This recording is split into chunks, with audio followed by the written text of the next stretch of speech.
Welcome to the Sports Lounge 148. Golden State lost. Nathan Stacken won. Marcus Traxler's there. Charlie Hildebrand got copious amounts of hair cut off of his face and of his head. Yep. Fact. There it is. Fact. And I'm wearing East Carolina today because they need a new head coach. So Scotty Montgomery's going to be introduced tomorrow. Who? Scotty Montgomery. Mike Montgomery? I have no idea who the fuck he is, but Scotty I have Montgomery. no idea who the hell Scott Montgomery is. I know who Mike Montgomery is. I don't know who Scott Montgomery is. You mean the new coach? What program did he put offense defense? Who is this? I have no idea. Who are you?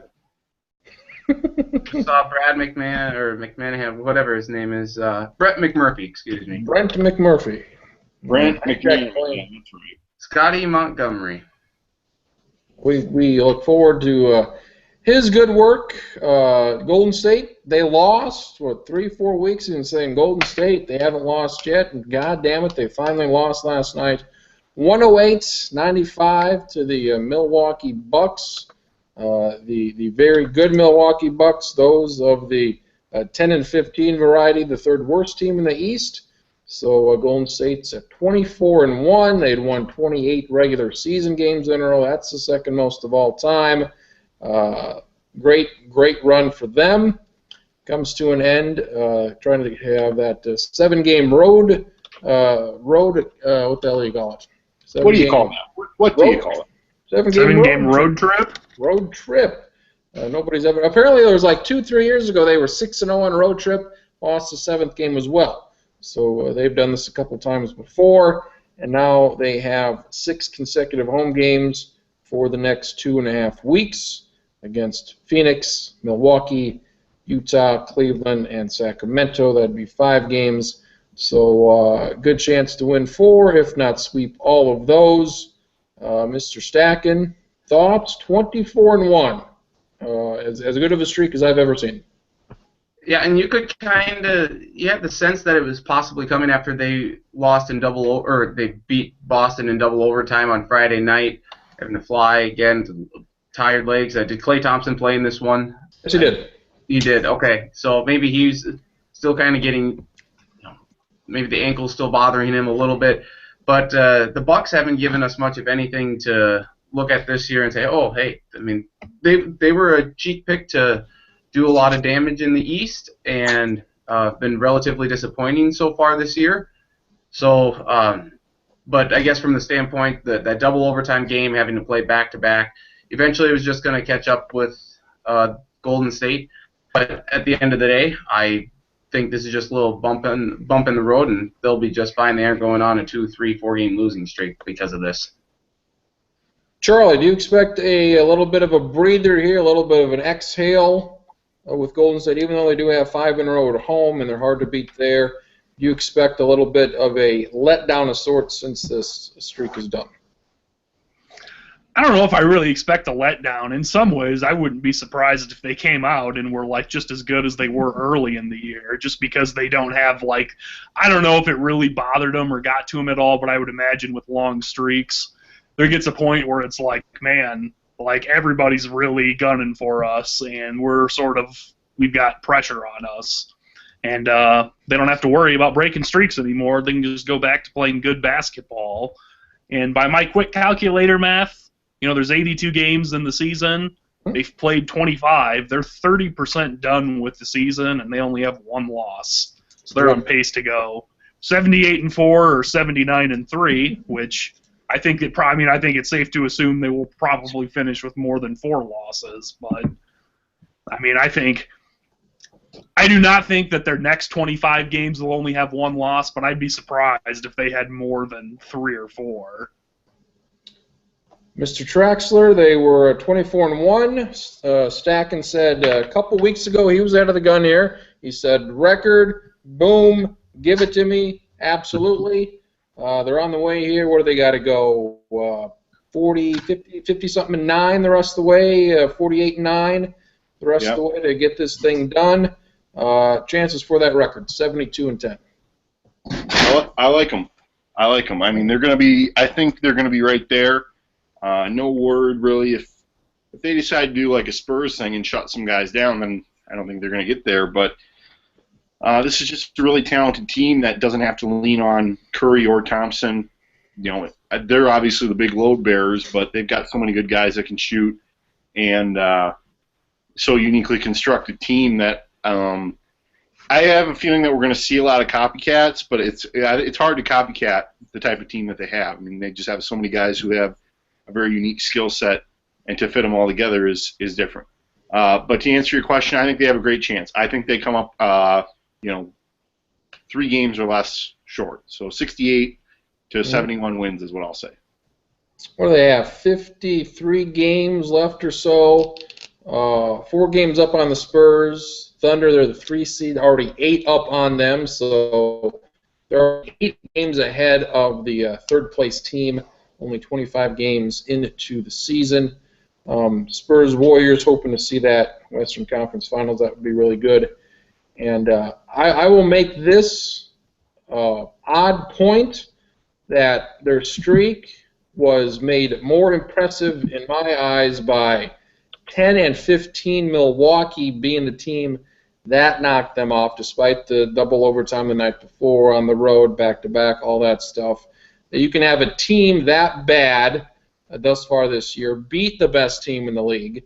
It just goes to show that any team on any night can beat anybody else. So it's not like, I agree with that. So what they did, impressive, beating, your top teams, your not-so-good teams. Unbelievable. I might take the 76ers out of the equation on any team can beat anybody else, but I still agree. Them and the Lakers. Hey, take the Sixers out, take the Lakers out. We're going to have a discussion with anybody. But the other 28 can beat anybody. Sixers 1-23, keeping pace here. They beat the Lakers. The Lakers are 3-21. So, stacking your Timberwolves are 2 games out of the 8th spot. They're 9-14. Really good start. Not so good right now. 3-9 at home. Started off bad at home. Won a couple games, but you'd like to see them do a lot better at home. 3-9. How much of this have you been paying attention to? I've been following their games. I've actually watched more of them this year than I have really combined the last couple of years. It's a young team. They're exciting. They're fun to watch. That you could see that the future is going to be bright there. But at the end of the day, they're still young and they're going to make mistakes. They don't have that veteran. I mean, yes, you have Kevin Garnett and Tayshaun Prince, but it's just not the same as like the old guys on the Spurs, where you can lean on them and their experience and ability to close out games in the end. Timberwolves just aren't there yet, but they're getting there, and I look forward to seeing them as they continue this season. I think they're going to be in it for a while, maybe go down and not be much of a factor in the playoff push, but certainly see bright days ahead. Over under 35 wins. I'll go over. Okay. Marcus. Well, specifically as a question, I'm sorry. Over under 35 wins for the Minnesota Pro basketball team. Well, one thing I would say is they're 9-14, 9-15 now. Yep. 9-14, lost to Phoenix today by a touchdown and the extra point. It's a good sign that people care. Like, I've seen a lot of vitriol in the last couple days about people are complaining about Sam Mitchell and the way he's coached down the stretch, and I'd say that's a good sign because it means that we're past the point of the Wolves not having any talent. The complaints are now about how the talent's being managed. So that, I think, is a good sign. I think they will have 35 wins on the nose. Oh, really? Exactly. You're taking a push. Yep. They also have to be able to find a way to hang on to leads and close games out in the fourth quarter. I think they've blown a couple of big leads to Portland now at home. Clippers last week. Clippers. Yeah. Yep. So yeah, you have to find a way to close out those games. It's not like they're losing, from start to from tip off to finish. They have leads. They they look good, and then just for whatever reason, it kind of bogs down in the second half. One thing I would say is that particular issue is not exclusive to this season. They have had that problem for about 5 years now, where they get big leads and they blow them. And that, I don't know what exactly the problem is. I don't know if all teams lose leads like that as many times as the Vikings, as the Timberwolves do. So I don't know. It's not. It just seems like the Wolves have a really great pattern of winning these games late. The Drew Ahmed Team of the Year would be the Memphis Grizzlies. They are 13-11. They are the 5 seed right now, but they're his team because their point differential, they are -5 on the year. Point differential, one of the worst point differentials in all the game, but they are over 500 right now. So you're saying you don't think that'll stick? Well, they don't score a lot. They're 96. And what's the Marcus? What's the Pythagorean win-loss there on that? You get outscored 96-101 in 24 games. You should probably not be 13-11. Let's take a quick look-see here, huh? See how that works. I have no idea how that would go there. So, while he's looking at that, here's another question for Krenz. Since the 76ers are off to such a bad start, who finishes with fewer wins, the 76ers or the Travis Krenz worked at Charlotte Bobcats? They were the lockout shortened year. They were 7-59, losers of their last 23. So that's the benchmark. And it came down to that last game, winning percentage-wise. The Sixers, I think the 72-73 Sixers were 9-73. So we're kind of looking at that 8-9 win ballpark. I think Philadelphia will win 15 games. I think they clear it. And I do not want them to break the record. I want that record to stick with my Hornets Bobcats. So that's your claim to fame, really. Really is. I'm a tombstone. Okay. According to ESPN.com, they have a stat called expected win-loss. It's the basketball version of Pythagorean win-loss. 7 wins? By Bill James. Bill James, more of a seam head than he was a leatherhead basketball head. So hoop head, as I probably should call it. Piss ball. Memphis 13-11. Their expected win-loss basketball translation, it should be 7-17. Yes, that's about right. And using that exact same metric, Golden State should be 22-3, and San Antonio also should be 22-3. So that's something to chew on. So you're saying Memphis is going to have a regression to the mean at some point coming up soon, as long as they keep playing with the same MO they've had so far. Feels like it's coming. Golden State averages 115 points a game. Oklahoma City would be second, just under 108. So it's a bit of a difference there between top and bottom. And in the East, the Celtics, Pacers, Hornets very close together, separated by 1 point, 102, 103 points. So the West scores a little bit more than the East, and things right now, top 8 are fairly even. So, Marcus, any thoughts on this East here? I'm very impressed with how close it is. 2.5 games from 1 to 8. It's, the Bulls were like the 1 seed, and then they lost 3 in a row, and they were the 8 seed. And now they're back as the 3 seed, a game and a half up. I have to be honest that I don't really care. Oh, son of a bitch. I mean, I know that it's tight, and I don't think it'll probably be this tight all the way to the wire. But at this stage, I can't say I really care about the standings too much. I did like that last year, the difference between like the 3 seed and the 6 seed, the Clippers and the Spurs and whoever else was in there was like a half a game. I think Houston was in there. It came down to the last game. Either you were going to be the 3 seed or you were going to be the 6 seed. So very close there. Charlie, did you see any of the Heisman or Derrick Henry won the Heisman? I hear. I read the paper and that's what it said. I was at work. I did not see it. I recorded the 30 for 30 on the Buffalo Bills afterwards. Did not watch the Heisman Trophy presentation itself, though. I saw that it was being replayed at like 11 at night, and I actually, to be honest, I watched the very opening thing where they showed all these little graphics, and that was sort of fun. And then I said, what are you doing? You could literally be watching the 30 for 30 on the Bills right now, and then I did that instead. I forgot about that 30 for 30 with the Bills, so I'm DVRing it right now. What did you think? It was good. I enjoyed it. There were a lot of. I think I'm the oldest of the four of us, and I think I was in second grade the last time the Bills made the Super Bowl. So there were some things I sort of knew, a lot I did not. One of the things that was funny that I incorrectly remembered is, the first one when they lost to the Giants on the missed field goal was obviously the closest. I thought they got beat worse each year, but it was actually the first time they played Dallas, they got slaughtered. And the second time they played Dallas, I guess they were winning at halftime and ended up losing by 17.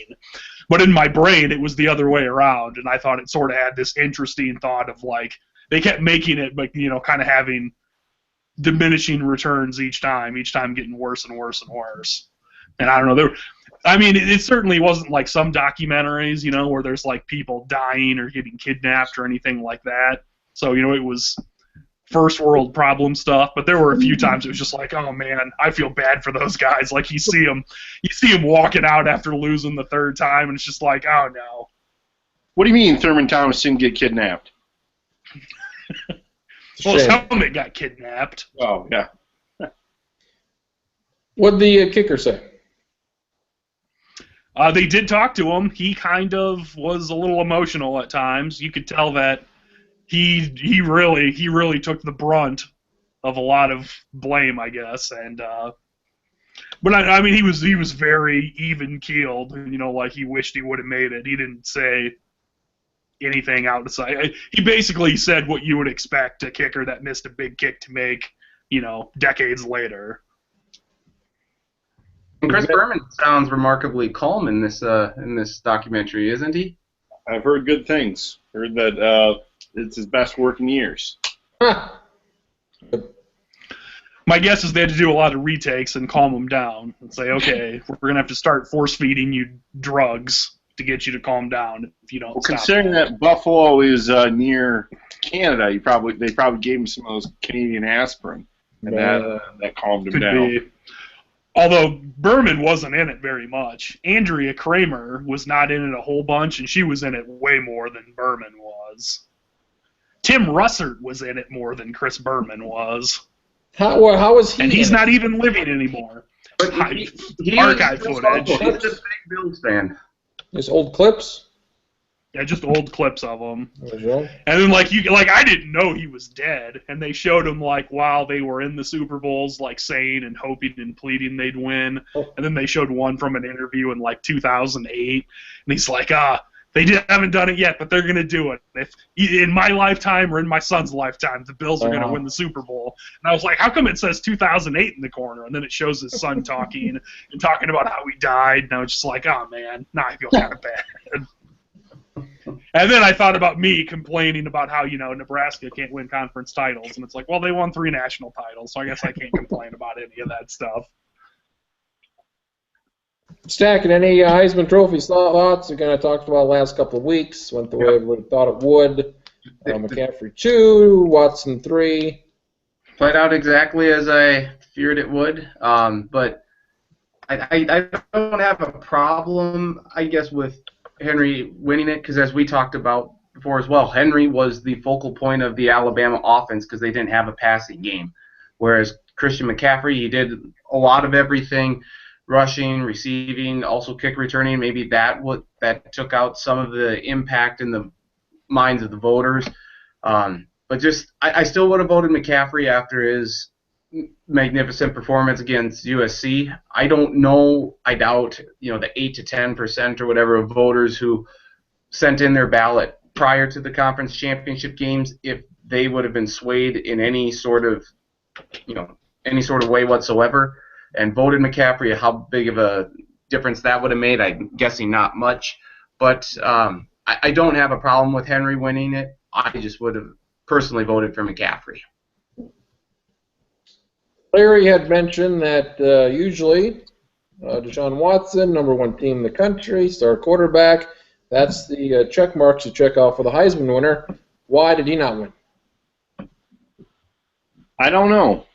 I think some of it may have had to do with playing in the ACC, playing for Clemson, who, there's part of me that still thinks people don't want to give Clemson credit. Like, they're 12-0, they're the #1 team in the playoff, and people still aren't really that interested in giving them credit. So we'll see what happens when the two teams meet on the field on the last day of 2015. But I would say that Watson in a normal year, I mean, he had a great season, and he had that big game in the conference title game, even if nobody was really watching it because it was running opposite against the Big Ten championship. He had the big game. He did kind of check all the check marks in it. That said, I probably still wouldn't have voted for him. You look at the body of work, I probably would have picked McCaffrey. And I don't know. It's just one of those things where, people like to give the Heisman to the quarterback. People like to give it to the guy who brings a team to the national championship or the playoff in this instance. And I don't know. It's weird. I think one thing that would have helped Watson. I think one thing that would have helped Watson, that helped both McCaffrey and Henry, was that Henry's best games were against Auburn and Florida, who, despite how good or bad they may or not be, are both big names. Stanford's best game, or McCaffrey's best game, he didn't have his best game against Notre Dame, but it was a great game, and he at least played well in it. But the two big Stanford wins were against Notre Dame and USC, which are both big names. And Clemson's biggest wins of the year were against Florida State, who is a big name, but then North Carolina, who is not as big of one, and I think that might be part of it also. And I would echo the sentiments of the other two that if I voted, I probably would have voted for McCaffrey as well, but certainly do not have any problems with Henry. Henry had a fantastic year. Stacken had mentioned the race card possibly an issue, and that was discussed among the outlets. Legitimate or not? I mean, I don't like to fall to that as being like the default reason, but I mean, if a white quarterback puts up the numbers Watson put up, he would have won it. It wouldn't have even been close. So, or if more so McCaffrey being white. Huh? McCaffrey being white being a disadvantage. It wouldn't have been a disadvantage if he was a white running back in the SEC. I don't think. A conference time zone bias. I'll say I don't know if him being white made a difference or not, but by the far the biggest thing that knocked McCaffrey was that he played at 9 o'clock at night Central Time most of the time, 10 o'clock on the East Coast, and I think that just most people didn't see him play. They would only see highlights of him the next day or vines or stuff on Twitter about him, and it's different when you see him play an entire game, and I think that's what hurt McCaffrey the most. I think also them losing to Northwestern in week 1 right away, it was just like, oh, boy. I mean, that was the chance that was in that noon window when everyone could see it. Like, oh, Stanford's not going to be a good team this year. The time zone is certainly a major factor, and I do think race, while not it was a contributing factor. It is not the majority of it, but it's this played out the same back in 2009, right, when Mark Ingram and Toby Gerhart, same two schools, same two positions, Mark Ingram, black running back, Toby Gerhart, white running back. There's a lot of parallels. It's basically deja vu. Yeah, Toby Gerhart, if he was in the SEC. I don't know if the white and black thing had a big. I think the biggest thing in 2009 was that Alabama was 13-0 and undefeated, and Stanford was like 7-5 at the time. I think I was just saying played the biggest role. There are a lot of similarities in the two races, or in the two Heisman. In the Heisman races, no. In the Heisman. Yeah, but no, certainly in terms of an Alabama running back, the only two Alabama trophy winners, period, both times beat out a Stanford running back that a lot of people wanted to win instead. A lot of people compared McCaffrey to Reggie Bush. Kind of an all-purpose here as well. So, Any truth there, Stack, and people maybe hated his father with the Broncos? Is that an issue? You never know. It definitely could be. I certainly was not one of them. Okay. Much like John Elway, one of the players who played for the horses and looked like a horse. So, John Elway? You put John Elway McCaffrey in there too? John Elway and Ed McCaffrey. John Elway, definitely. Ed McCaffrey, or the younger McCaffrey, Christian McCaffrey, was much better looking than his father is. He does not look like a horse at all. Nope. We have the Bull Pick'em. It starts in less than a week. We have no less than 8 participants right now, with a couple more to get in here. I believe we still need Eamon and Dan Beck probably as well. Got a couple representatives from the Mitchell paper. Mitchell paper. What? Mitchell paper. What? You got Mr. Traxler. You're named 2 few bulls. I think this is what you're kind of saying. What everybody's thinking. There's not enough of these games. We need more than 40. Right. As Belk Bowl president, I'm officially in the contingent that believes that we need more bowls. There's no reason there shouldn't be a bowl in Piscataway? Grand Island, Nebraska, and in Pierce, South Huron. Obviously, there's no reason Huron doesn't have a bowl. The Pheasant Bowl. Bismarck. Yeah, Bismarck. You call it the Missouri River Bowl, where you have to take a team from either South Dakota or North Dakota, and they have to play each other. So even if NDSU is the number 1 team in the country in FCS, much like the SWAC and the MEAC, their conference champion has to go to the Missouri River Bowl because that's how those conferences are set up. I think you could call it the Danish Bowl if you put it in Bismarck. Ooh. The Danish Bowl? It's a donut. It's a play on words with the donut. Oh, I like them up there. I don't care. Call it the Bismarck Bowl and spell it like the donut. I don't care. I don't think it's the same. You also have Charlie went with Urban's health problems and are running for the best name out there. I was going to say, I didn't even remember what I put. I'm glad you reminded me. This is going to sound sad, but a little insight to my mind. As I signed up for it, I literally sat in a chair and I thought, okay, I got to come up with some funny name.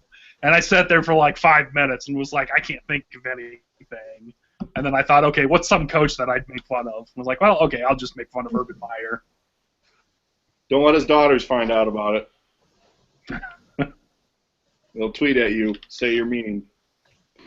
We have noted liberal Wyatt Rogenkamp. He went with the Slurpin Sarkeesians. That's not bad.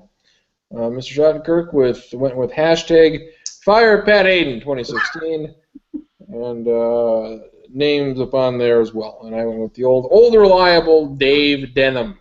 So there you go. Have you guys made your picks yet in those games, or no?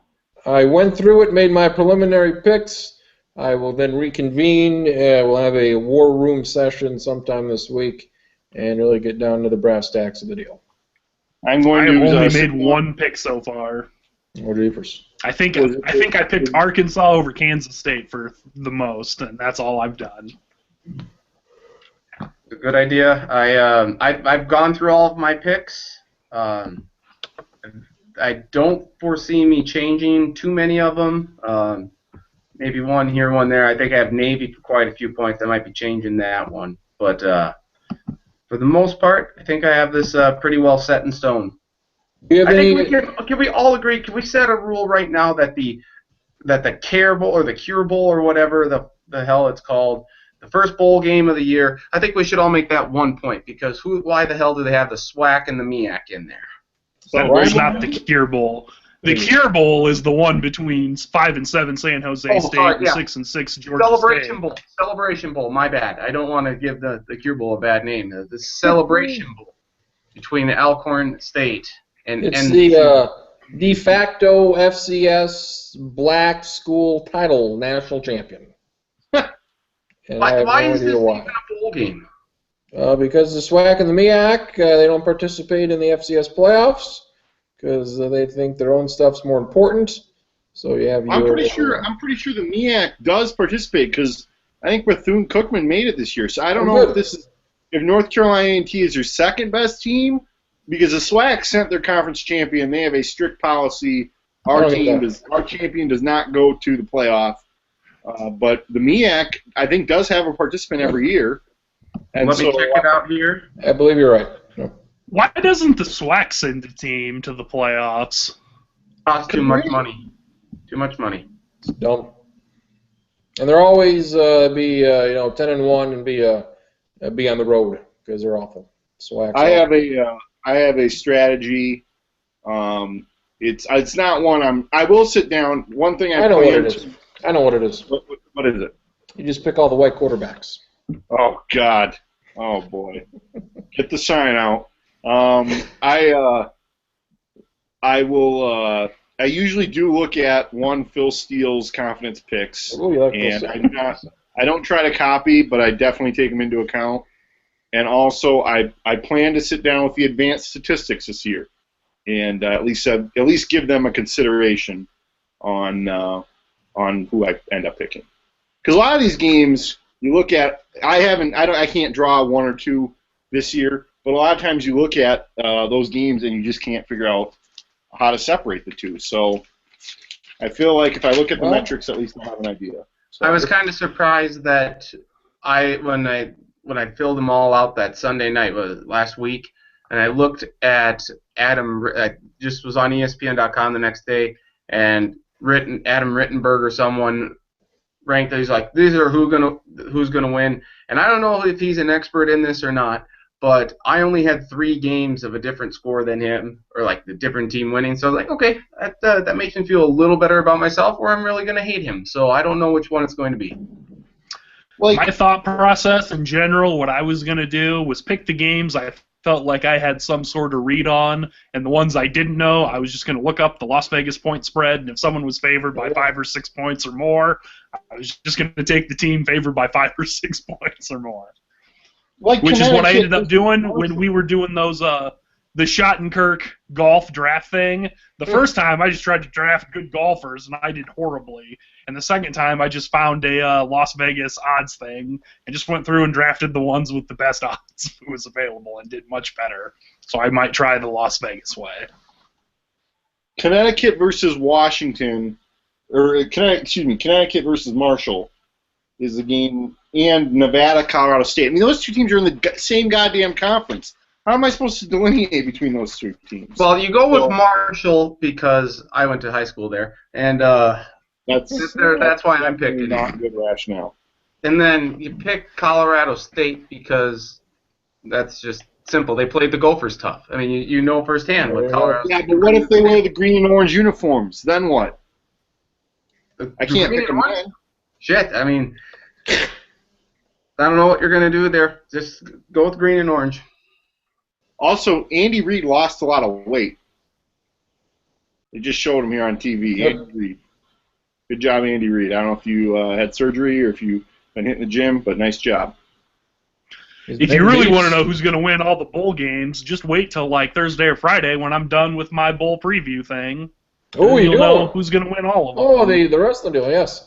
I'm disappointed that all the ones that Traxler mentioned were not ones that I had finished yet, so I could not say this team's going to win because of this. Post-show last week, we spent, 10, maybe 15 minutes discussing this? 20 hours.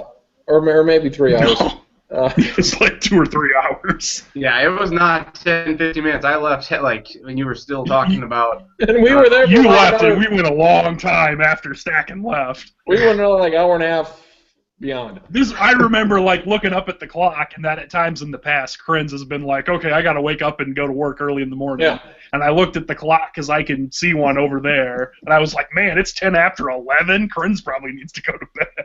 I got to get up in 5.5 hours, so I should probably go to bed. We came up with the idea of, with all these bowl games, have a wrestler versus wrestler matchup. In comparison with this all started when Charlie said, Texas Tech, LSU, that's kind of a mishmash of styles.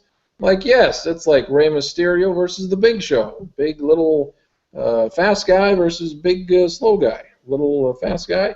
And that's kind of how it started. And where did we named every wrestler ever known and tried to come up with certain Teams that would fit them. What are some of the teams that you like the most with the wrestlers that have been picked for said team?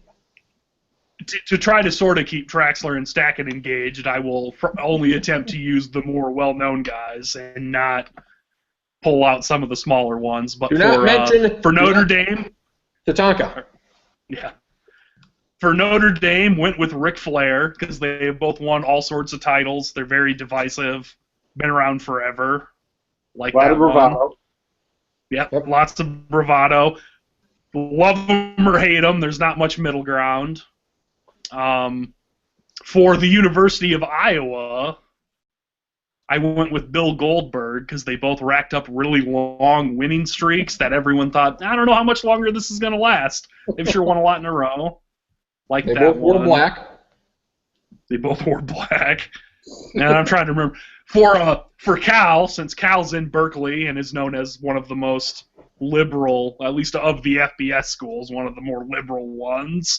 This is not a well-known wrestler, but you guys could probably figure out a lot about him just by his name. For Cal, I went with Dude Love, and I thought that worked fairly well. Good. For Air Force, there was a wrestler named Mr. America, and I believe Air Force is Mr. America, which magically turned out to just be Hulk Hogan wearing red, white, and blue and a mask on. But Good. So that'll be it. I will say I have little interest in trying to pair up the wrestlers just because I probably wouldn't do it justice. But I love the idea. I hope it is a flying success on the blog later this week, and I will certainly do my part to drive some traffic for that. So Good. Will it be? I know, and when it started, I was just going to write 2 sentences about each, and then I was like, oh, well, I should put who I thought would win. And the first one I did, the aforementioned Big Show against Rey Mysterio, which would be LSU and Texas Tech. For anyone that does not know, the Big Show is, 7'1" and 400 pounds, and Rey Mysterio is about 5'5" and 160. And I thought, well, let's see if they've wrestled. And I typed it into YouTube and found a clip, and the Big Show, who was LSU in this case, won. And I predicted LSU to win. And I was like, oh, well, I'll just put a highlight of that. And then it turned into okay, I got to find these guys fighting for every single one. And it has ended up to making this take longer than I thought it would. But it's still kind of fun to do. And taking a lot of YouTube clips and going to the tube chop that Krensley uses a lot and saying there's no need to show 18 minutes of this. Let's literally only show the last 15 seconds of it because that's all anyone would care about. So if you see the Big Show Rey Mysterio one, it is literally one wrestler trying to jump at another guy and the other one catching him in midair, slamming him on the ground and pinning him in about 10 or 15 seconds. And that's my goal, to have a whole bunch of stuff like that. Good. I also recommend, if you have not seen it, a Big Show Rey Mysterio match, 2003 or so, where Rey Mysterio is kind of taped down to a stretcher, and Big Show takes said stretcher like a baseball bat and swings him and at the ring post, and he fall. More violent crowd there if you want to see a man strapped to a stretcher fall on his face unprotected from any hands or some sorts. That's a whole lot of fun right there. We do have 5 bowl games on the first Saturday of the year. New Mexico Bowl, 1 p.m., Arizona and New Mexico. Las Vegas Bowl, an hour and a half later. BYU and Utah battle to the death. Some other bowl game between Ohio and App State. That's a tough one for me because I like App State, but I have a bowl rule in which if a team is coached by Frank Solich in a bowl game, I always pick that team. The Cure Bowl, San Jose State, Georgia State, the worst bowl game ever. Not on TV, nor should it be.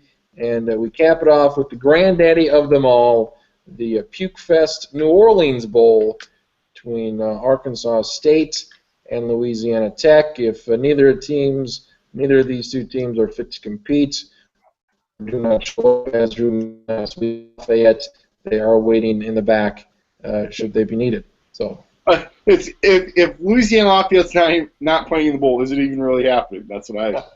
Oh, are you going to watch? If they're not playing, are you going to actually watch this? Because if they're not playing, Let's see. Well, the line is 2 points, Louisiana Tech. So if it's a 2-point, yeah, I'll probably still watch it. you watching any of these games, Stack? Nobody's favored by more than 8.5 points next week, so we should have some good games. Let's just go crazy here. And if BYU and Utah go to like 10 or 15 overtime sessions, let's say this game is going deep into the night and it's approaching midnight. Do they have to stop the game and pick it up on Monday? Because you can't play on Sunday if you're a school in the Mormon state. Very good. What I would say is that this is Las Vegas and there are no rules there, so I would say they just keep playing. Just keep playing? Okay. If you're a fan, are you allowed to watch past midnight? No. No. I don't know. I'm not Mormon. I couldn't tell you. All right. It would be cool, though, if all the BYU fans had to just left the stadium at midnight. Like, we can't watch anymore. I think that bowl certainly is the most likely to have a reoccurrence of last year's brawl at the Miami Beach Bowl or whatever it was. Because, BYU's involved again, who surprisingly is actually sort of a dirty school. Not always, but they sometimes. love to fight. Love to fight. And of all the bowl matchups, I don't think there's been a bowl matchup in the last 5 years of two teams that hated each other more than Utah and BYU. Not at all. Hot stove, Jason Hayward, outfielder. Now with the Cubs, 8 years, $184 million. Sounds like he could have got $200 million plus from either St. Louis or Washington. Marcus, is this too much money for Jason Hayward, outfielder guy? Well, he's not a catcher for the Minnesota Twins, so that's got to be a song. That hurts. Because it's the exact same deal Joe Mauer got. Although there are a couple of options involved for Mr. Hayward, and those have the potential to be pretty damn lucrative.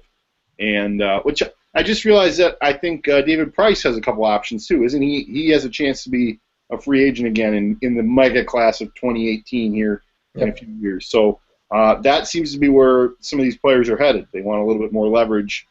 I suppose if Jason Hayward kills it over the next few years, then he can cash in again. But I feel like it's an okay contract. Hayward, I mean, I don't have his numbers in front of me. I know he's like a 270 hitter career, but he's obviously a good defender. Has power potential, and so I think it's a good deal. I mean, as long as he can stay healthy, he's had the problems where he got hit in the face by the ball. That's not really on him, and I think it's got the potential to be a good deal. It's a great deal for the Cubs because he's not playing on a division rival anymore, and they just seem to have money more. They have money, and they still probably have money to spend if they want to, maybe bolster the pitching staff or the bullpen or whatever they're going to do. So. This has been the year of the Cub, I'd say, 2015. Yeah. I completely agree with Marcus here. And then he took less money to go to Chicago too. St. Louis was offering him more money. What I'm saying is those options could make up that $16 million in a few years. But right now, as the deal, it sounded like St. Louis was offering him north of $200 million, and he takes $186 million. Yeah, they definitely offered him more money right now, but those options are very nice to have. But look how young that team is, Chicago, and then you get John Lackey and stuff. And I know that this acquisition by the Cubs cost a lot of people some jobs, because if you saw the Twitter explosion of Cardinal Nation, there's a lot of hatred towards best fans. That's right. And they just were F-bombing away. They were using some bad language. Good luck getting employment to all those Cardinals fans out there. And maybe the Cardinals do have a fantastic fan base, but I love following baseball's best fans for the reason because these fans just go off, the deep end so much. They have undying love for their team, but they are so stupid in the way they use social media. they do not have the best fans in baseball, regardless of what you want to say. Maybe the majority of them are good, but these, and I won't say select few, because there are numerous ones out there. You said that they use bad language. I didn't even know that was allowed on the internet. It is weird. apparently. It is apparently if it's not in a pornographic film. So. Oh wow! Oh wow! I would have thought it would have been the other way around. May I make a suggestion, Mr. Stack? Yes, you can. What's that? I want to close the borders for all Cardinals fans. Oh, you know what? That might be a good idea. You know what? I know just the guy who could probably get that thing done for you, or at least spread the word. You know, I don't know. Right now, we don't know what to do with these Cardinal fans. So until we got this figured out, I suggest no movement, no immigration of any St. Louis fans of the baseball team. National Keep those Cardinals fans in Missouri. You know what? I think, Travis, for you to say that, it obviously means you thought this out. It was well rationalized, and you know what? If that's the best idea, then I think we have to support it. And it's not something that I just said so that my racist followers will agree with me, that my poll numbers will increase. That's not why I'm doing this. I'm doing this for legitimate reasons, Stacking. Did you see the Daily Show this week when Trump announced that, and then Trevor Noah cut away to the gathering or whatever, and these idiots are talking? It's like, are you fucking kidding me? It's unbelievable. Literally. I have a Trump-related comment to make. Mr. Crins and I last evening attended the Gophers Oklahoma State game, and at the Pentagon, and there was a guy who was sitting in our section just a little down from us. And I saw him on the way in. He had a maroon hat, that just like Trump's had, and it had the little cord in the front, and it said, "Make the Gophers great again." And I thought it was a funny hat. That's the only thing Trump related I found funny here in the last few months. There is a video out there. I know my wife found it on Facebook of Trump doing a photo op with a bald eagle, and the eagle is attacking him. So that's pretty good out there as well. And somebody made it into if America's mascot won't go for you, why the hell would we? To be fair, America's mascot can't vote for anybody, period, because it's an eagle. But right, being facetious here, Charlie. Come on. Come on, Charlie. As a wearer of hats, I would wear a hat like that. Make the Vikings great again or something. Yes. By the way, span of a week, Minnesota going 0 for 3 in their South Dakota run. Well, goddamn, let's get into it. Ben Zobrist, thoughts? Wait, who else did they lose to besides USD and South Dakota State? They played in Sioux Falls last night and lost. Oh, gotcha. Okay, I get it. Gotcha. Yeah. I was thinking, I get it. I misunderstood. I was thinking, did they lose to the School of Mines? Black Hill State, taking them down. Probably could at this point. Dakota State, technically we're better than the Gophers. Technically, they are better.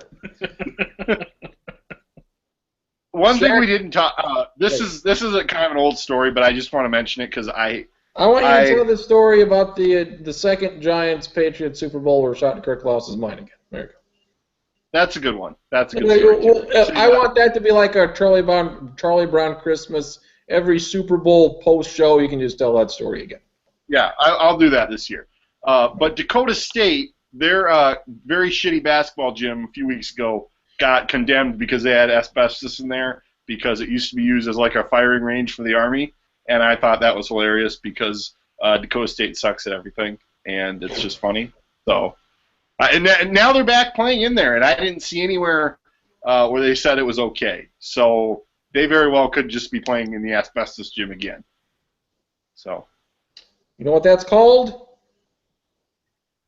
Gritty. Home court advantage. You give your opponents lung cancer, that's a big advantage. If you don't have the altitude, put in some shit for your lungs. There you go. You Nathan ain't used Stack to and the who's black lungs. You can't play in that environment. It's hard as hell. Nathan Stack and who's surprised at the dominance that the Brookings College showed, the Brookings Teachers College of Indiana showed against the Gophers. Well, in some ways, yes, because you thought maybe after that loss to USD Saturday that the Gophers would, refocus and say, okay, we really need to take SDSU seriously because they're a hell of a lot better school than USD. And then to just get the doors blown off, and especially without George Marshall, it seemed it was kind of reminiscent to a few years ago when Nate Wolters didn't play and SDSU just got blown out and stuff. SDSU is arguably down their second top player, second best player on the team, and they just go out there and blow the doors off the barn, 45-22 at half, and Minnesota never got close. That final score, 14 points, that's way closer. The final score was closer than the game indicated because SDSU dominated from start to finish. I thought the exact same thing that Stacken said. I thought the Gophers would be a more motivated team, and maybe they were motivated, but they played some terrible defense in that first half. Didn't close out on shooters. They got out-rebounded, and I realized that the Gophers are not a good team. I've said that a lot this year already. They're young, though, aren't they? They're young, but they're bad. A lot of freshmen and sophomores. Second worst defensive team, too, in the Big Ten. Yeah, they're just terrible. And, they just didn't close out on shooters. It was amazing. So. And Jake Biddle played really well in the substitution there. He got the start back his freshman year when Wolters was out. Didn't play very well in that one. I think, 5.7 turnover or something like that. Much better outing this time around. And then they go out today and beat, the Santa Barbara, the Gauchos, or they take down the Bakersfield today? Was it Bakersfield? Gauchos. Santa Barbara. Okay, Santa Barbara. So blew the doors off them, too. They really should be undefeated. Apart from that head-scratching loss to UMKC, or Kansas City now, I guess, as they want to be referred to as, SDSU's a very, very good squad this year. And just looking across, for God's sakes, the Bison lost to Southern Miss. I'm sure Larry Tyndall has gotten their sanctions. They can't get anyone to play. That's a terrible loss. USD loses to Bakersfield. Somebody. Yeah, they lost earlier this week. So they're not.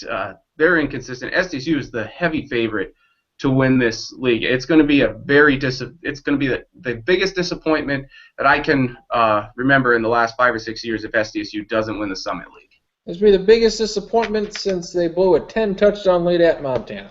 That's the last time it was this big. Fine, you can go with that. If I will say this, and I think I'm thinking fairly rationally, but if SDSU doesn't win the regular season championship by at least 2 games, that'll be a disappointment. So they should. They should be. I forget how many league games they have. They have 9 teams, so there's 16 league games. If they don't go 14-2 or better, that's going to be a letdown. So. Yep. And is Kansas City coming back to the Summit League in a year or two? Or not yet. Rumors been flying around that that'd be fine. That'd be fine. They look like. I think they should come. If you let back, Roberts, I guess you can let back in Kansas City. There's definitely a lot of people who are probably still bitter that Kansas City thought they were good enough to leave, and so it would be good to have them back in the league just because they're not total trash at basketball anymore, and they're also in the footprint of the conference, and they should get back to 10 teams if they can. So, seems to make sense. I think Oral Roberts in Western Illinois pose the biggest threats to SDSU this year. Okay. Western Illinois, decent team, but they were picked last in the conference preseason, and they haven't looked amazing since then. The good teams they played, Iowa, Creighton, have blown Western Illinois' doors off. So we'll see. Just to finish the note on the Big Ten, this is possibly the worst the Big Ten's been in quite some time. Wisconsin's bad, Ohio State's bad, Minnesota's bad. You have 3 really good teams in Michigan State, Maryland, and Purdue. But then what about Missouri, Maryland? You're missing Maryland. I said Maryland, Michigan State, and Purdue. And after that, it's the rest of the pack, as far as I'm concerned. Don't forget, Nebraska beat Rhode Island today. Lamar Odom's. The top Not of the league is relevant. very good. I would say that the Big Ten's still. I would probably put the ACC number 1 and the Big Ten's number 2 as far as quality of leagues. Mhm. But yeah, I mean, this is some down times. I watched Wisconsin play Marquette yesterday, and Marquette, very good team. So it's not a terrible loss, but just like the Gophers, it's the first time in 40-some years that Wisconsin's lost back-to-back non-conference games at home because they lost to Milwaukee before they lost to Marquette. So there's some problems there, and that makes you, Bo Ryan has basically come out and said, he's reconsidering whether or not he'll actually retire. Maybe he'll want to retire if they go 15-18.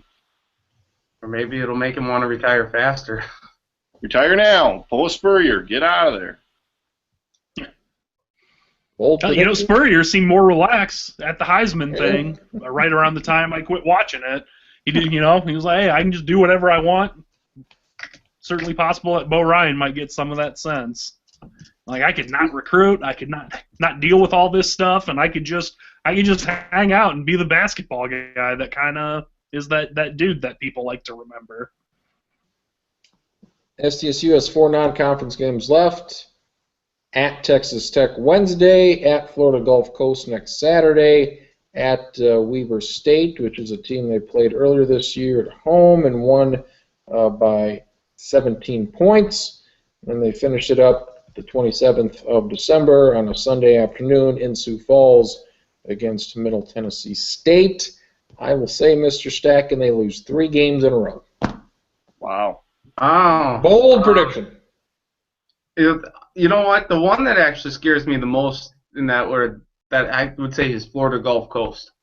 I think they're a pretty good squad, and they obviously came up to Sioux Falls last year and beat the Jackrabbits, excuse me, not the Gophers. Texas Tech, I don't know. They seem to be okay. Tubby Smith kind of getting going there, but I tell you what, if they can somehow make it through this stretch 3-1, 4-0, I don't see why they shouldn't be, with how down a year it is. I know I'm saying it's going to happen, or If you it's say this, I will punch somebody in the face. I think if you have 2 wins against the Power 5, and if you lose 1 game against like Texas Tech, and you beat the rest, go through that Summit League gauntlet with 1 loss, I don't see why, if they had 3 or 4 losses, why they shouldn't get in at large. That's too many losses. They can't have that many losses. The way it's going with like the Wisconsins and Ohio States and teams like that. Their strength of schedule would be so bad. Good.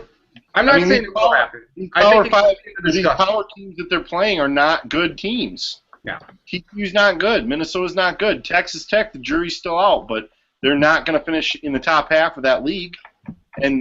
And who are the mid-majors that they've played that have been good?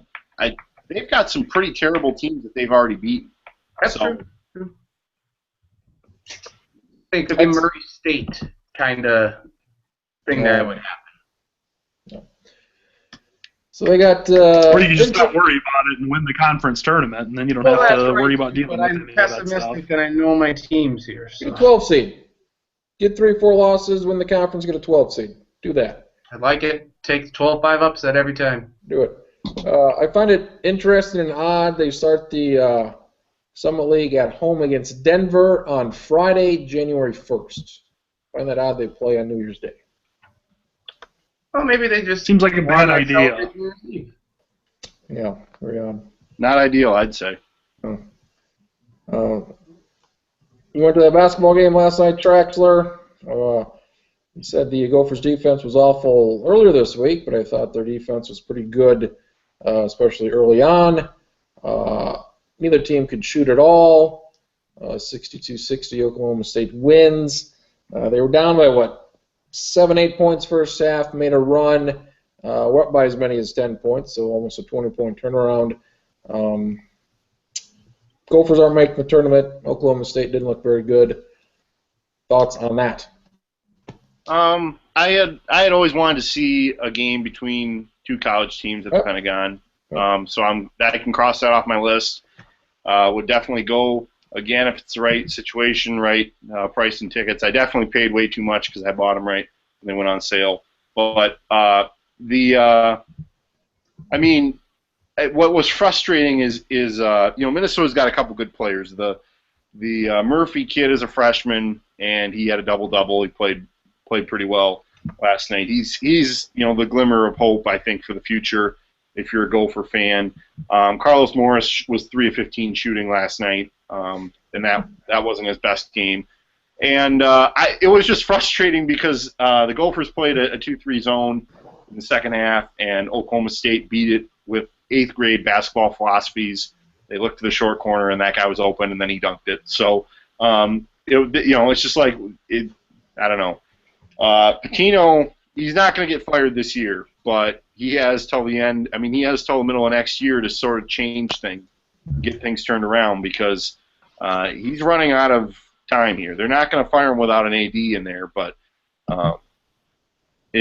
at times he looks overmatched, and I thought they'd have better talent on the team by this point. I didn't think the cupboard would be left this bare, and he's far enough removed from Tubby Smith that he can't use Tubby's recruiting as an excuse. I mean, some of the guys Tubby recruited were not bad at for their careers. So, and I would say my very standard philosophy, and Shadi will probably come on and complain later, is that he tried to get some of those bigger guys that came out of Minnesota. He tried to get the Tyus Joneses, and he tried to get the Rashad Vaughns, guys who they just weren't going to come to Minnesota to begin with, and they probably could have used that time to maybe get at least some decent talent in there. But we'll see how it all shakes out. He'll have next year, and they'll schedule another cupcake line and see what happens in the non-conference next year. But I'd say the seat is getting warm for Little Richard. Do you think he needs to start recruiting like his father does? I think everything basically has to be on the table at this point.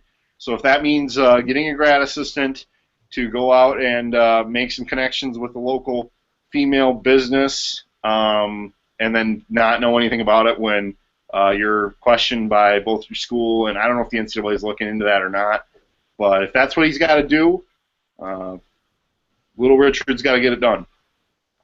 You said that anything's on the table? I think so. Is there anything going on underneath the tables? We need more tables so more things can go on underneath them. I mean, somebody tweeted, a lot of people tweeted actually, I think I'm going to actually tweet it, that, losing to both South Dakota schools this week was a pretty low point in the program. And then you think, oh yeah, there was all that academic fraud when they went to the Final Four, and there was academic infractions in the 70s, and they weren't eligible for the tournament for a couple of years. And it's like, oh yeah, there's been 40 years of shit going on with the Gophers that have been way worse than losing 2 games to teams from South Dakota. So I guess the perspective is a little different. I don't care. I mean, as somebody who went to SDSU, I thought it was fine that SDSU beat them. I've been looking forward to it actually for a while, and it's way more embarrassing to lose USC as far as I'm concerned. Are they going to have to wait until after his playing career's done to retire the number of Chris Humphreys, or what? Chris Humphreys was there for 2 years, I think. I want to say only 1. I wonder if they have. I would have to look at their retired numbers. I wonder if you have to graduate. That's the thing at Davidson's. They're not going to retire Steph Curry's number because he hasn't graduated, or honor him, or whatever. And I don't think Chris Humphreys is going back to get his degree, so I don't know. The real question is Rick Rickard. Are they going to get Rick Rickard's number retired? And they haven't. Rick Rickard was only there for 1 year and then left to be the 60th pick in the NBA draft by the Timberwolves, and I don't think he ever saw playing time at the varsity level for the Timberwolves. So, good call, Rick. Way to go. How was the crowd? Crowd was good. We had some folks in front of us that tried to get people pumped up. I would say that it's a lot like the Denny Sanford Premier Center in that the noise not really going to carry too much, so it's generally quiet in there. And I'd say it was about 85-15 Gophers. There were more Pokes fans there than I expected. So Good job, Oklahoma State, showing out. Maybe 90-10 probably. But if you're a Gopher fan, games going on in your backyard, my dad and brother were there too, and like I told them, they're only playing an hour away from where I live. I would be stupid to not try to go. So it was good. I'm glad I went. Now, the Pentagon certainly getting a lot of these games, or a lot of teams coming into South Dakota, like the Florida Gulf Coast, and what was the game earlier? I don't think the Pentagon's leading with Florida Gulf. Wisconsin. But they're the one that Last year, I think they had Wayne's. Last year they had Wichita State and Memphis, I think. Yeah, Right, yep. right. And then this year they had Colorado and Iowa State, right? Yes. And Wisconsin last year? Wisconsin Why, was 2 years ago. are they going to eventually be going to play some of these games, perhaps at the Denny Sanford Premier Bank Center? What is the attraction? How is Sioux Falls? How's the Pentagon been able to lure everyone here into this arena? Pay 'em. Well, Vanderbilt. Well, six-figure money helps. I mean, Yeah. I forget the exact total, but I think Iowa State got around $125,000 to come here. Memphis a year ago got a figure very similar to that. The Pentagon, by my math, is not making money on these games. It's more a chance to raise the profile of Sanford. They own the arena, they own the ground, they own everything that's out there, and so I'm sure they turn a profit. They're not in the money losing business, but. Well, I mean, you look at all these guys with the 24 ounces in the deals. They're making some money, I'd have to assume. Oh yeah, I mean. Well, I would imagine they get a lot of money off advertising and getting the people to say, pay us this much, and then we'll put your banner in here for this game. Oh. Yeah, but that brings up an interesting point. It's like yesterday, look through the program, look through the scrolling ads at the scores table, the banners. It's all Sanford. It's not. They're not selling a ton of outside advertisements other than people who have helped sponsor the arena or whatever. So, no, these games will not be played at the Denny Sanford Premier Center unless the city wants to start striking a deal to get some teams to come and play in the bigger arena. Right. I didn't know the background of the story here, so that's why I was just curious. Yeah, it's all about Sanford. I mean, they're the ones who. It's more of Sanford. Sanford puts the skin in the game, and they're the ones who I think stand to benefit from it. And it certainly has helped raise the profile of the Pentagon and making it sort of the destination. That's what they tried to do. I think I might have mentioned it to Crins that they announced 3,250 fans there. I would say it was right around there. I think that's the capacity of the arena.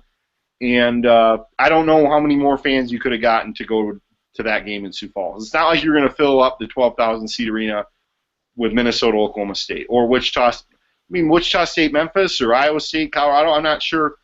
I think you could get 6,000, 7,000 fans, and that'd maybe be the most. So, I don't think the appetite is that big for a 12,000 seat neutral site game in Sioux Falls. So, dumb question, but with Sioux Falls hosting the NCAA, like the women's regional, that's going to be played at the Denny Sanford, right? Right.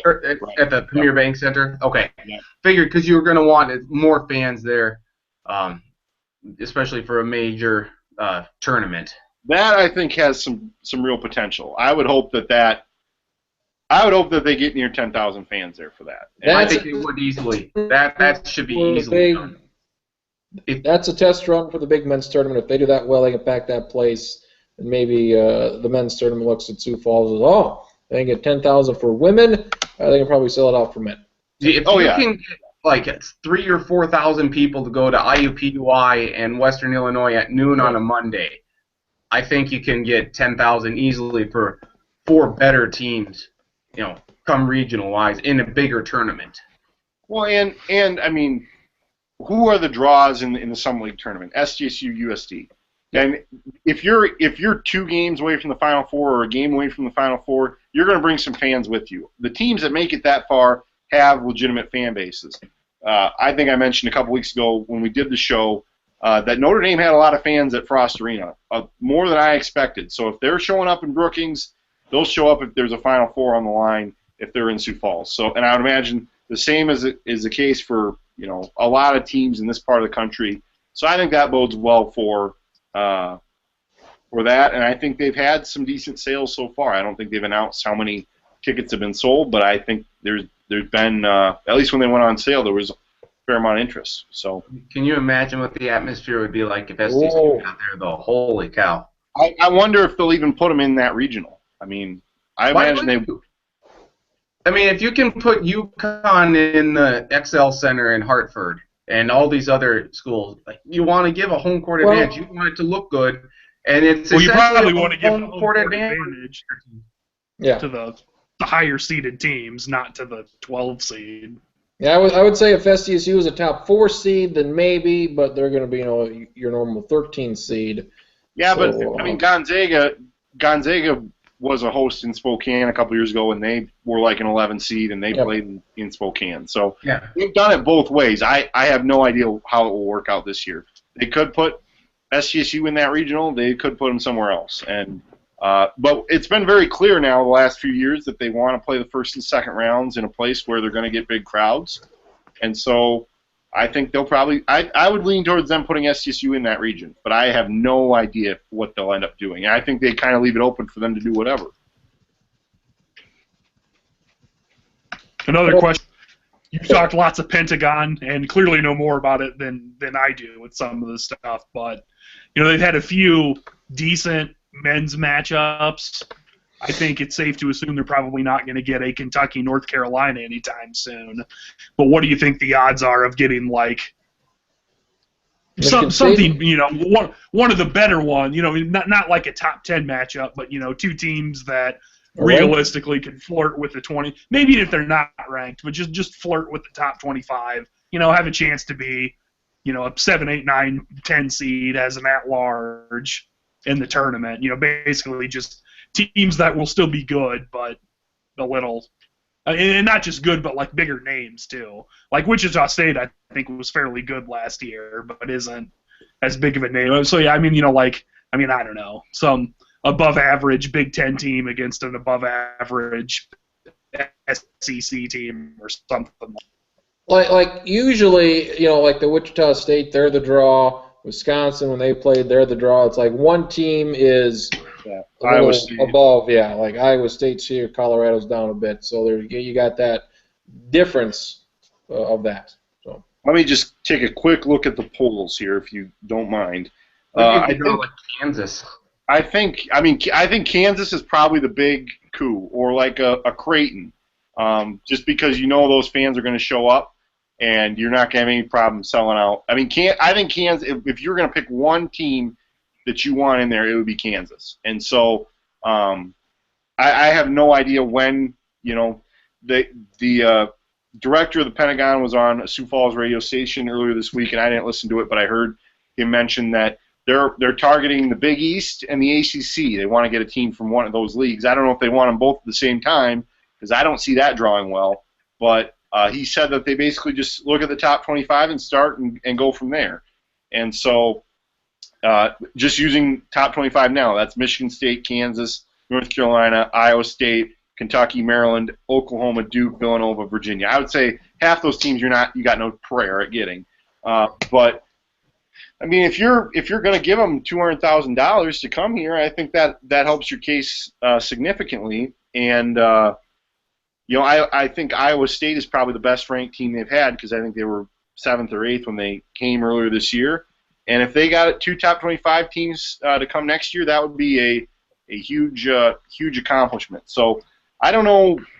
I think we're within three years of a truly huge type matchup at the Pentagon, where it is like a blue blood type meeting. So I know you didn't say Temple in that list of teams there. Come on, Temple. Let's go. Let's take this one step further. Of this might not happen, but what do you think the possibilities would be of at some point doing something like this, but having like a 4 or an 8-team tournament early in the season, and maybe not having any of the super big names like you mentioned, but having 4 to 8 solid teams from power conferences or just below power conferences. Something like that. I feel like as the profile of the Pentagon grows, I think that's something they're going to go towards. This is going to sound kind of crazy, but take out like the beautiful ocean and the beaches of Hawaii, and what draw? I mean, other than the weather and everything that's great about it, what is the draw of Hawaii? You play in other than the draw of Hawaii, what is the draw of Hawaii? the Maui Invitational. What is it? You play in a shitty little gym at a weird hours. You know. I was just going to say the same thing, Marcus, because you see like when the Gophers played at the Puerto Rico tip-off or whatever, there was no one in the arena. You know, the Cancun Classic, even that the Jackrabbits played at down in Mexico, hardly anyone in the arena. The Sanford, at least, you would get a lot of people. You would get a full arena there for right, and that's part of the draw. You put it on TV. You want people in there. Yeah, I realize that sounds ridiculous to compare the Pentagon situation to Maui, but you know, you're playing that game kind of in the middle of nowhere too. You're playing on an island, you know, thousands of miles from the mainland, and yeah, I don't know who's going to want to spend 2 or 3 days in Sioux Falls, but I would say that once they have an easier time of scheduling these one-off neutral site games, that will help try to get a tournament set up. And it may not be 4 power conference teams, but if you could try to get 2. And you echoed something that I was going to bring up next, is that obviously if you take away the 2 or 3 best early big ones in great weather, you know, it's weird when you think about making a tournament, is that there's nothing stopping anybody from making one, and it's just doing enough stuff to try to get people to get there. And if you can get some teams to go, I mean, I think that, you know, ideally, you know, at some point in 5 to 10 years, if they could do something, and like you said, just have 1 or 2 decent name teams, a few mid-major teams that are fairly good, and you have 4 or 8 teams, and, you know, whether if it's, you know, I would imagine you can have it on TV, but it doesn't have to be one of the most prestigious ones, but it would still be fun and interesting, and most notably, all of us who live sort of close to there, it would be fun to be like, hey, yeah, I'm gonna go see Kansas State against Northern Iowa in this game, because why not? Yeah. Well, and I mean, I think there's a lot to be said for knowing you can sell it out, like Stacken said. I mean, there's just you know that there's going to be demand. Even in a, I wouldn't call South Dakota basketball a crazy state. I mean, people definitely like it. I would. You know, you more just so than a football state. If you really want to have a quarter or a third of the tickets already claimed before you even announce the teams, you've got that. Just if you know that there's going to be some decent teams there, because South Dakota people will buy that. I'm not sure you can sell all 3,200 tickets with just South Dakotans, but I don't know. I think there's just a lot of potential there. I will say 5 years is maybe when that can happen. And I think that would be a great accomplishment. It's just they keep talking about the name recognition that the Pentagon's developed, and it's like, okay, well, if that's true, then it feels like the tournament can be the next step there, which would be really cool. I think even going back to the first year that the Summit League tournament came to Sioux Falls, you could see the definite growth and possibility of getting some of these events if it kept fostering, and then you see what, you know, all the crowds at the Denny Sanford Center last year for the Summit League tournament. I think people are starting to know more and more about Sioux Falls and the potential it has, and the people in this community that like college basketball. Yeah, and I mean, sometimes we kind of talk big about, but this actually seems like a realistic possibility. You know, where like this can happen. I think if the right things come together. So that's what makes it kind of exciting. I hope it's being pursued. I'm guessing that, given that the people at the Pentagon seem to be pretty smart, I'm guessing they're probably working on that. Wait, are we talking the Pentagon in Quantico there, or? Yeah, Quantico. Come on, Quantico. You've had the Pentagon for years, and you've never hosted a basketball tournament there. Is Qualcomm? Qualcomm. I'm here to talk about Qualcomm. That's all.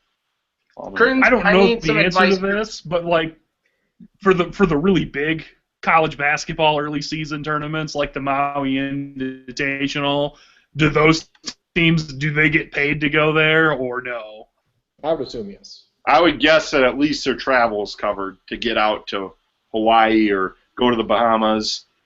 And the other, not to not to take this in a different direction, but you look at the battle for Atlantis. 5 years ago, that was a pretty low profile tournament, and so that has grown over time. If not, I mean, the Bahamas again way better than Sioux Falls, but that would seem to indicate that there can be some growth if things play out correctly. That these tournaments can grow in stature. So we'll see. Friends, I need some advice here quickly. Up against the clock. Do I PPR league? Do I keep in Scott Chandler tonight or sub in Shane Vereen? How many points do you need? Or are you going to win, or does it matter? Well, I'm up by 34 right now, but in order to make the playoffs, I got to score 21 more than this other guy who is currently trailing by 11.5, but has Josh Brown tomorrow. You're going to get locked out. Hurry up. Is he even going to play? Chandler, yes, he's probable. Like if Gronkowski's back, so I would just, based on snap count, go with the running back. And I don't really like him a whole lot. So. Okay. See if I can make this change here. I mean, get Shane Vereen, get a few in there. Good to see the Astrodome still up. Good. And I'd like to get to Charlie, if he could possibly. I think he's in charge of the legal department, finances and whatnot. I believe if Villanova were to come to Sioux Falls, I would actually be required to go to that game, I think, under the laws of the lounge. So we'll take a look at that next week. And you would have to do 3 separate interviews with Jay Wright in the same day in different suit and tie for all 3 of them. That sounds awful. Wrapping up the baseball talk, Shelby Miller got traded, and he got traded for a lot of players. Too many players, Traxler, or is that enough? Enough players, I think. Just What did it end up being? What did it end up being? How many? Like 4 or 5 guys. That's a lot. That is definitely a lot of guys, but it's too many guys. I'm going to say too many guys. Okay. Then also Ben Zobrist signed with the Cubs. The 35-year-old guy gets a 4-year contract. That usually works out real nice when you're paying him when he's 37, 38, 39 years old. And Jose Fernandez not getting traded. And the Phillies trading their closer, Ken Giles, for a buttload of players from my Astros. So hopefully that works out for the Astros. UFC last night, Shattenkirk's not here, but a couple of good fights. Surprising, Conor McGregor beat Jose Aldo. He hadn't lost in a decade. He gets knocked out in 13 seconds. So that was kind of a surprise. I know Stacken was there. Check out the blog tomorrow for his thoughts on that fight. Oh, yeah. The ever-crazy Conor McGregor. Yes. Honestly, literally, and people overuse the word literally, but literally one punch. It was a one-punch, pretty much knockout. You punched him once, and the guy fell and was knocked out. So there you go. So it was very Ronda Rousey-esque or early Mike Tyson-esque. Very much so. They a couple jabs, bam, 13 seconds, hammer fist. Ref dives in, says, "Okay, you're going to kill this man." And says, I don't know a lot about UFC. I guess, did the ref just see that he was knocked out? Well, it was a good call, yeah. He just punched jumped him. right. I mean, he noticed it right away. He jumped in. He called. That's, I don't know, that's impressive. I don't know if I should be impressed or, if you just let him beat the shit out of him some more or what. But hit him with the left, and then Aldo is actually, going to the ground knocked out, and he actually lands a pretty good punch. Yeah. I mean, I'm sure that if you want to watch on Twitter, you can see the whole 13-second fight out there. You can. Yeah, that's where I saw the whole thing. But then, he knocks him out, and he dives at him, and one punch, 2-punch, ref dives and the in. refs, yeah, I mean, it seems like as he's going down, the refs are already on his way in there to just, this is over. I'm sure he can tell this guy's out. He's not doing nothing. He could have punched him a dozen times in a row and killed the man. Says, right. That's enough. I'm not, yeah, definitely, I mean, it seemed obviously the right call, but he was on it. He just jumped in there. It's impressive. I'm impressed. And side note on the refs, and maybe this is just because I watch too much professional wrestling as a 6 or a 7-year-old, I'm always just worried for the refs when they try to jump in there that they're going to somehow take a shot to the face or something, and it's going to be like, whoops. this ref was trying to do something, and now he's down and out. The fight right before that one was for the middleweight title between Ben Rockhold and Chris Weidman. Chris Weidman 13-0. He gets knocked out in the 4th round, and that was a case where at the end of the 3rd round, he just getting the hell beat out of him for a good 30 seconds, and I would have been fine with them calling that fight at any time during the last 10 to 15 seconds, but he was the champ. They said we're going to get this at the 4th round, and it really didn't matter, and he got knocked out anyway. So there you go.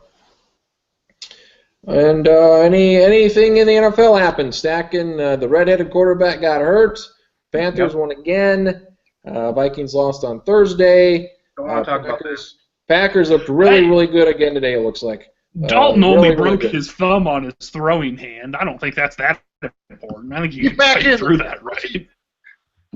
Well, then, despite all the speculation that he's done for the year, no timetable will be determined until tomorrow. Gameplay The Packers looked outstanding today. Khalil Mack, if I can bring us back to last year's draft, I believe a couple people didn't like Khalil Mack. Is that correct? I'd be one of those people that thought Buffalo linebacker to Oakland. That sounds good. 5 sacks today. 5 sacks. That's 4 more than I have on my person. On my person right now. That's a big win for the Raiders. I am going to go and say it right now that they beat Green Bay next week in Oakland. I'm going to say Green Bay loses their next 2 games, and it will set up a do or die, lose or die, win or die. Week 17 game in Lambeau. Vikings, Packers. Good to see the Buccaneers lost to the Saints today, because I heard also that if the Bucs won out, the Vikings would have had to win out to maintain their lead. They're 2 games up, though. I don't think he had to worry about the Bucs winning out, whether they won or lost today. Well, if you look at the schedule, though, they have St. Louis this upcoming week, and then Chicago, and then some other terrible team. The Vikings are in the playoffs. Oh, no, they have to go to Carolina or something, but Carolina might be resting all their starters at that point. I tell you what, I would go right now. I'm going to go with I was going to take Seattle back as my team to make it to the Super Bowl, but losing Thomas Rawls, I don't know how good Marshawn Lynch if he can stay healthy. So I will go right now with Arizona against New England in the Super Bowl. So Arizona's going to Carolina, beating that ass. Yes. All right. My new Super Bowl picks are based off my 2 new favorite teams to watch right now. Raiders. So I'm still a Dolphins fan, but since the Dolphins suck, I don't care about them anymore. And I don't even care that both these teams are in the AFC. My Super Bowl picks, the Houston Texans against the Oakland Raiders. Do I have a platform to say whatever I want? Yep. Well, I know we don't cover much college wrestling here, but South Dakota State beat North Dakota State today, 24-15. And in the past few years, basically in the Chris Bono era, I think SDSU has been NDSU's bitch. So big flip there. Chris Bono has some seriously good things going. So SDSU wrestling, definitely the brightest future of the 21 sports in Brookings. So the Big 12. Yeah. Sounds like wrestling's much better now than it was when Krenz and I worked in the SID office. They had it on Midco tonight, and I watched it, and it was very watchable. And that's half the battle. So how did Mitch Pontrelli do? Not well. Okay. And as in not well, he didn't wrestle. Oh. Seems to be sacked. I know my favorite thing about wrestling in the time while Krenz and I were there were a fair amount of times that it was like, well, this won't be long because there's going to be 4 forfeits and at least 3 other kids are going to, at least this will not be, a whole bunch of 3 rounds going to the very end and on decision. So it was at least quick a lot of the time. Yeah, that's that's the one thing they have going. These are being decided. These are going three periods, and they're actually, I mean, they're competitive. They're not getting killed. They won tonight. They've looked good in some other meets. You know, didn't get killed by Iowa, didn't get killed by Minnesota. So that's an accomplishment. My favorite part about wrestling was when wrestling wasn't having their meets. That was my best part. NFC stacking seems set to me. Teams in spots. I like every team in their spot right now. NFC East, don't care. Seattle Why might do you be. not like the NFC East? They might be a 10-point favorite. Seattle might be a 10-point favorite in that game on the road. Yeah, pretty much the only thing now we have to wait and see is if Green Bay is going to be the 3 or Minnesota is going to be the 3. Yep. And I don't think the Vikings can go to Green Bay and beat them. So I don't know. I mean, you look at Green Bay last month and a half. They've played awful every week except that week against Minnesota, and they've played awful every single week before that and after that. So you think that's going to last, or you don't think that's going to last, or what? Well, I don't think they're doing anything. They're not going to go to Arizona and beat them. Hell, they can barely beat Detroit and Dallas, for God's sakes. I mean, come on. Yeah. So, in Carolina, Arizona, Carolina, Seattle. That'd be a little fun little game there. That'd be a thing. Be a thing there. Any other thoughts? Anything we didn't cover? We do have a couple potential upsets in the Sports Lounge Fantasy. Well, we got an upset. Well, Ari's upset of me was an upset in seed only. Yeah. I will say this. That's true. And I may be taking down Team Evan, Doug Traxler, who I don't know. Charlie, are you running that team now, or is it still Dougie? I've been running it all along. It's secretly been me. Well, I heard rumor that you were maybe running it. You heard a rumor that Charlie took over Family Traxler. That's a bad rumor. That's a dumb rumor. You've been listening to a certain South Dakota Public Television guy? Nate White tweeted it. I can only confirm what I read. And Dan I might Beck be pulling off the upset here, and Schottenkirk might be going down if Nick Novak can get 11 points tonight. It's tough. It's looking tough. So the You'll be pissed. You'll be pissed if that happens. 7 seed, 8 seed goes down. 3 seed wins. Coob Dunn. And the 4 or the 5 seed, which is your de facto championship. 4 or 5 seed. Just toss up. Any update on the stacking family league? Well, let's see here. We could be in for a little upheaval. I am looking like I could be the 1 seed here. God damn it. Finishing 10-4. I want to play you, you son of a bitch. Well, you know what, though? I don't know. I'm either the 1 or the 2. You have a chance. You're losing to my stepdad right now by 9. However, I'm beating your mom in the standings. Yeah, so you should win domestic you should abuse win the division regardless. Ma Stackin, not happy with you. But I told her that's too damn bad. Get a better team. You want a better team? Get Blake Bortles on your goddamn team. That's what I say. 31 Blake points Bortles, the hero. Hero. Bortles. So I foresee a matchup, Crins, probably with you next week. So that's tasty. That tastes nice. One update on the Sports Lounge League. As it stands right now, there will not be a payout for the league champion because the league champion wouldn't pay. Not many people have paid, so that's an issue. And so if you have paid, you'll get your money back, and we'll just go without. So. Well, who hasn't paid so I can go send the Irish Mafia after him? Like 6 people haven't paid. I paid. Why would you send the Irish Mafia? Why wouldn't you send the Italian Mafia? Because I hear the Irish. Didn't you see the interview with Dana White on Highly Questionable earlier this week? No. No, but I've seen The Godfather, so I would always take the Italian Mafia. I'm just going. I'm going with the Boston theme here and going with the Irish Mafia. Good Fair enough. Fantasy so I football. paid. Crins, you paid, right? You paid, I paid. Marcus runs the league, so I assume he didn't pay. And Garrett paid as well. So That's pretty much it, folks. That is pretty much it. Ari- Fuck Schottenkirk. I'm gonna Schottenkirk. What the hell? You calling him out? Yeah, right now. Where's Oh. your money, man? Show me the money. Show it to him. Fantasy football playoffs. Good luck to everybody. Everybody. All people. Nathan Stacken was here today. Charlie Hildebrand was here today. Marcus Traxler was here today. But it was a good performance. This is either the We didn't mass. talk about the What do we most got? important thing, Krins.